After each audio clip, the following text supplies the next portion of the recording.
मेरे सारे भैन भरा ਅਤੇ किसान वीरां नूं बेनती है भी जरा 2 मिनट मोबाइल बंद करके ते ध्यान साडे वाले पासे दिओ जी। ये सवाल मैं हिंदी में भी बात करूंगा क्योंकि बहुत सारे मुसाफिर हैं जो हिंदी में बात समझते हैं। इस ट्रेन के अंदर बैठे थे साडे पंजाबी भरा भी हिंदी समझते हैं। दोस्तों असी किसान संयुक्त मोर्चे दे एक मेंबर हाँ और दिल्ली मोर्चे दे विच जा रहे हैं जो 2020 में मोदी सरकार ने हमारे साथ वायदे किए थे और 3 काले कानून बनाए थे और वो जुबान करके मोदी हमारे साथ मुकर गया और उसका विरोध जताने के लिए 450 जथेबंदी पूरे हिंदुस्तान की इकट्ठी होकर दिल्ली जंतर मंतर पे जा रही है और जाके मोदी सरकार का हम लोग विरोध करने के लिए जा रहे हैं। ये बात आप सब लोगों को समझ आ जानी चाहिए कि जो सेंटर की सरकार है कल खाली किसानों के साथ नहीं आपके साथ भी धोखा कर रही है। आने वाले समय में आप मोदी सरकार को वोट मत डालिए क्योंकि आने वाले समय में ये लोग हिंदू राष्ट्र बना के सब लोगों को बुद्धू बनाएंगे और बानी और अडानी की मित्र बन के हम सब लोगों के साथ ये लोग धोखा कर रहे हैं क्योंकि 30,000 करोड़ रुपया जो अडानी का इसने कर्जा माफ कर दिया और किसानों और मजदूरों के ऊपर ये लोग बोझ डाल रहे हैं। आज हिंदुस्तान में बच्चा जो पैदा होता 1 लाख रुपए का कर्जाई है क्योंकि सेंट्रल सरकार की जो माड़ी नीयत है इसकी वजह से बच्चा बच्चा जो आज कर्जाई हो रहा है। क्योंकि जब मोदी की सरकार आई थी उस टाइम सिलेंडर का रेट 620 रुपया था, आज 1200 के करीब 1000 रुपए के करीब है। उस टाइम डीजल का रेट क्या था, पेट्रोल का रेट क्या था, आज क्या है आप सब लोग जानते हैं। इसीलिए हम किसान संयुक्त मोर्चा की ओर से आप सबको बेनती करते हैं कि आने वाले समय में बीजेपी सरकार का बाईकाट करें और इसको वोट मत डालें। आप किसी भी पार्टी को वोट डालो, हमें कोई एतराज नहीं है, लेकिन जो बीजेपी की सरकार किसान मजदूर आम वर्ग को कुचल रही है उसका विरोध करो जितना भी होता है क्योंकि हम अपनी तरफ से जितना भी कर सकते हैं अपनी किसानों की आवाज आपकी तरफ पहुंचा सकते हैं वो हम लोग कोशिश कर रहे हैं क्योंकि हमारी भी जिम्मेवारी है।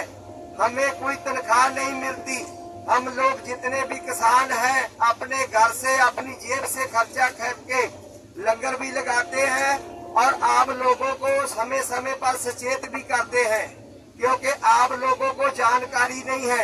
आप लोगों को जानकारी देने के लिए ही हम आज ये स्पीकर लेकर आए हैं। जिन लोगों को नहीं मालूम उस लोगों को बताएंगे। हम अपनी जथेबंदी का नाम नहीं लेते क्योंकि हम लोग SKM का हिस्सा हैं जिसमें 32 जथेबंदियां काम कर दिया ने।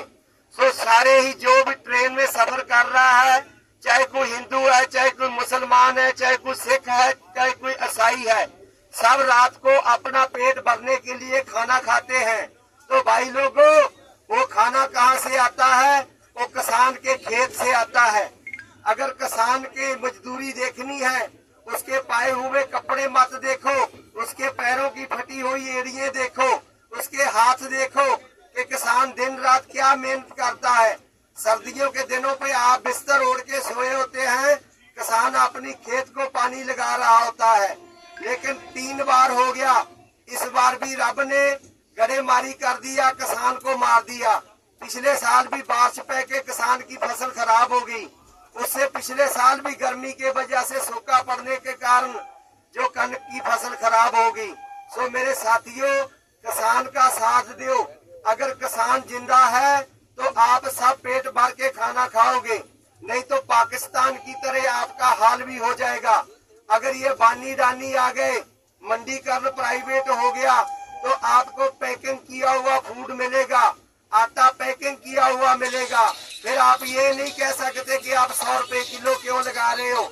हम लोग 23 फसलों पे ऐसे नहीं MSP मांग रहे क्योंकि आज दालों की MSP नहीं है तो हिंदुस्तान में 100-150 रुपए किलो चने चने की दाल, मूंगी की दाल लगाई जा रही है। किसान की एमएसपी है जो चोने पर एमएसपी है, कनक पर है। तो आप सबको मालूम है कि कनक 2200 रुपए को क्विंटल है।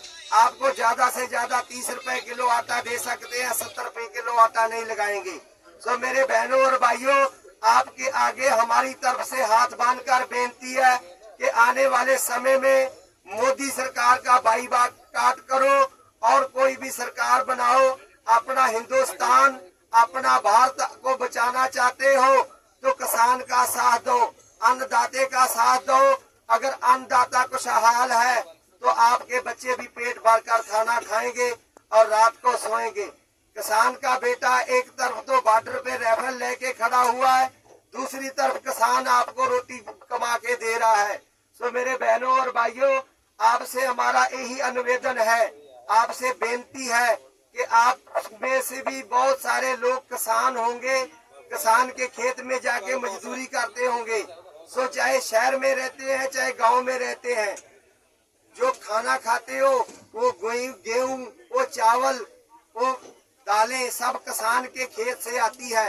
अगर किसान मारा गया तो बचोगे आप लोग भी नहीं, आप भी मारे जाओगे। इसीलिए हम आपको सबको हाथ बांध के बेनती करते हैं कि आने वाले समय में किसान का साथ दो और जो सरकार ने कानून बनाए हैं उसको कैंसिल कराने के लिए किसान का साथ दो। बहुत बहुत धन्यवाद। वाहिगुरु जी का खालसा, वाहिगुरु जी की फतेह।